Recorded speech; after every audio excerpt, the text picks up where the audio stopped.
저는 라이트 노벨은 별로 좋아하지 않습니다. 중학생 때 태백산맥, 임꺽정 같은 걸 읽었던지라 그런 책의 라이트 노벨은 너무 얄팍했지요. 하지만 이후 제 편견을 깬 작품들이 하나 둘씩 나오기 시작하는데 그 시발점이 된 것이 바로 풀메탈 패닉이었지요. 전 이 작품을 계기로 일본 라이트 노벨에 푹 빠졌습니다. 이건 저만이 아니라 일본에서도 마찬가지였다고 해요. 1998년 이 작품이 나오면서 라이트 노벨은 급성장합니다. 그래서 일본 서브컬처의 역사, 라이트 노벨의 역사를 정리하다 보면 이 작품이 어떤 형식으로든 꼭 들어가곤 하지요. 희한한 것은 보통 이런 작품은 후배들에게 여러 형태로 복제되어 신선함을 잃기 마련이죠. 지금 세대에게 SF 고전 명작 스타워즈를 보여주면 식상하다고 말하는 것처럼요. 하지만 이 작품은 내용보다는 작품에 감각이 많이 복제되었고 이 감각을 이어받은 작품들이 지금까지 인기를 얻고 있기 때문에 결과적으로 지금 세대 독자들이 봐도 낡은 느낌이 안 드는 선순환이 이루어졌습니다. 이런 와중에 풀메탈 패닉 25주년을 기념하여 드래곤 매거진 9월호에 새로운 에피소드가 연재된다고 하네요.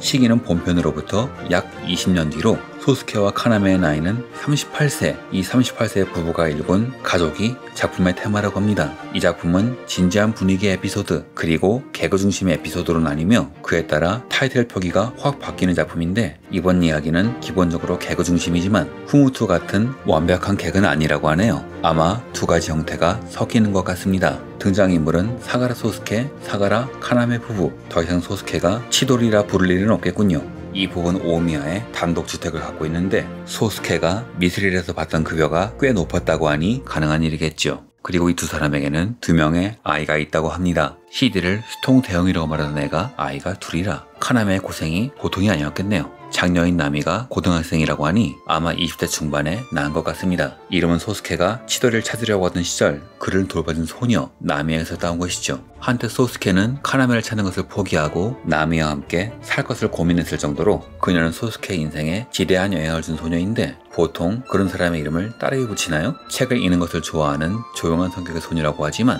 그런 소녀가 허벅지에 나이프를 차고 있군요. 장남인 야스토는 카나메를 닮아 천재적인 눈을 갖고 있다고 합니다. 이름은 아마 안드레이 칼리닌에서 따온 걸로 보입니다. 이게 무슨 소리냐? 야스토는 음독하면 안도라고 읽을 수 있죠. 안드레이, 일본어 표기 안도레이에서 앞에 두 글자만 따서 훈독하여 야스토. 나이는 공개되지 않았지만 외전격 소설인 풀메탈 패닉 언어도에서 마오가 소스케는 둘째는 8살이라고 언급하죠. 그러니 아마 초등학교 저학년일 겁니다. 또한 이 작품의 또 다른 주역이라고 개인적으로 생각하는 아바레스트와 레바테인의 OS인 R은 야스토와 자주 대화한다고 합니다. 마지막으로 테사는 38세 독신이라고 합니다. 이 작품은 현재 시점에서는 사실 신작이라기보다는 1화만 연재되는 파일럿 단편이라고 보는 게 더 정확합니다. 완전 새로운 시리즈가 아니라 23권 이후의 내용으로 월간 드래곤 매거진에 게재한 후 독자들의 반응에 따라 연재할지 말지를 결정할 듯해요. 아니 어쩌면 1화만 나올지도 모르죠. 작가인 가토 쇼지 씨는 풀메탈 패닉으로 주가가 오른 후 애니메이션의 시나리오 라이터로 활동을 시작합니다. 원래부터 글을 잘 쓰는 사람인데다 원작을 분석하여 재구성하는 역량을 높이 산 것이죠. 문제는 이쪽에서 워낙 잘 나가다 보니 정작 본업인 소설 쪽을 신경 쓰지 않는 게 문제가 되었습니다. 그래서 팬들의 원성이 자자했죠.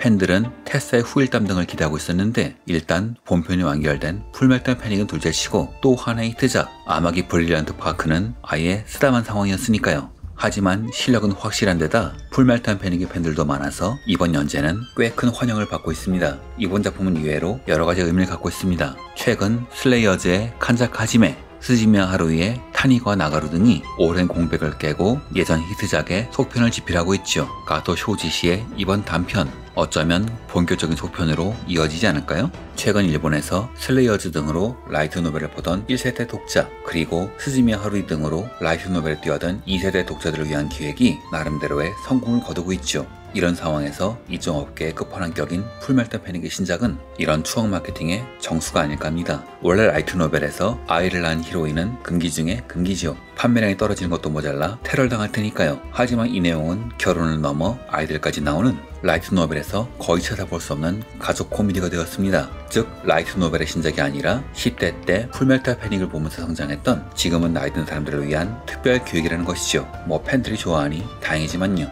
언젠가 한번 이 작품을 제대로 다뤄볼 것을 약속드리며 이번 영상은 이걸로 마칩니다. 시청해주셔서 감사합니다.